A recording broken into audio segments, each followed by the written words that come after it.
Hey there, ladies and gentlemen, it's me, Dr. Donna. Welcome to week 22 of 9. Last week I read Getting Things Done. Here's what I have for you. Ladies and gentlemen, last week's book, as I was reading it, I was talking to my daughter and I was thinking, I know how to do all of these things. I don't know if I'm going to recommend this book because most of these things I'm already doing. And then it occurred to me that I'm an extremely organized and disciplined person.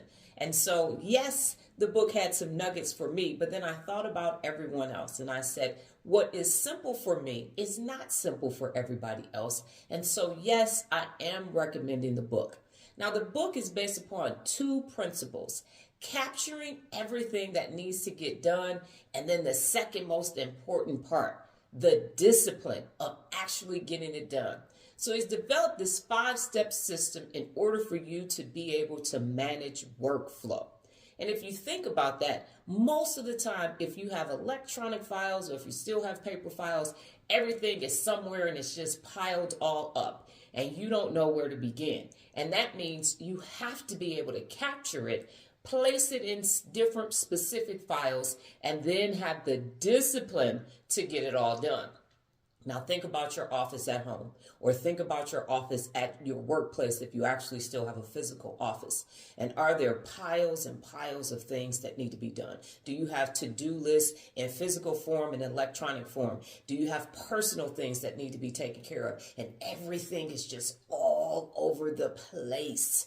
If this is you, then this book is for you, because you first need to capture it and then you have to have the discipline to do it. Now, in the book, he says that it takes about 2 days per office space in order for you to be able to capture everything and then discipline yourself to set up the system.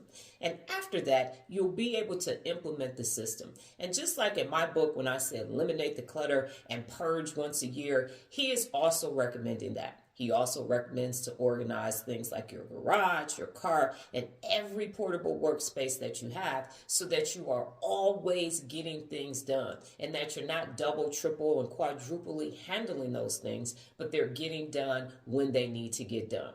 And now, while the book was written in the early 2000s, so there are a lot of paper systems in place, you can implement those systems by simply transferring them to digital formats if you see fit. Now, personally, I still have paper formats for things. I still keep journals. I still have a paper calendar, but that just works for me. Everything else is electronic, so I have a combination of the two, and I recommend that for you as well. So if you find yourself not being able to capture everything that you need to do, and you find that you aren't disciplined, then yes, you need this book, and you need to read it, and you need to have the discipline to apply it. Got it? Good.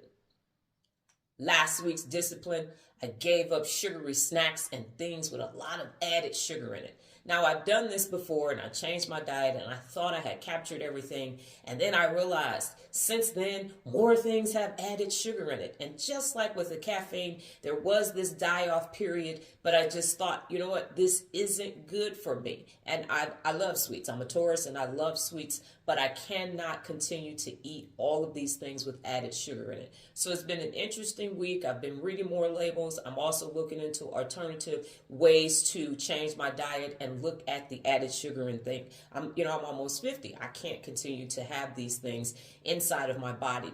And it really showed me, and again, with the caffeine, there was just like a pound or two gone from that. But it also showed me the bloating factor that happens. So when you add something, it's going to blow it up. If you think you add air to a balloon, the balloon gets bigger. So if you add something to something that was already sweet and you add more sugar to it, then it's going to create bloating. And that's no bueno. So I took the added sugar out. I do feel better now that it's at the end of the week. And it's my suggestion that you start reading labels too if you haven't already done so, because the food is a changing. Know what I'm saying?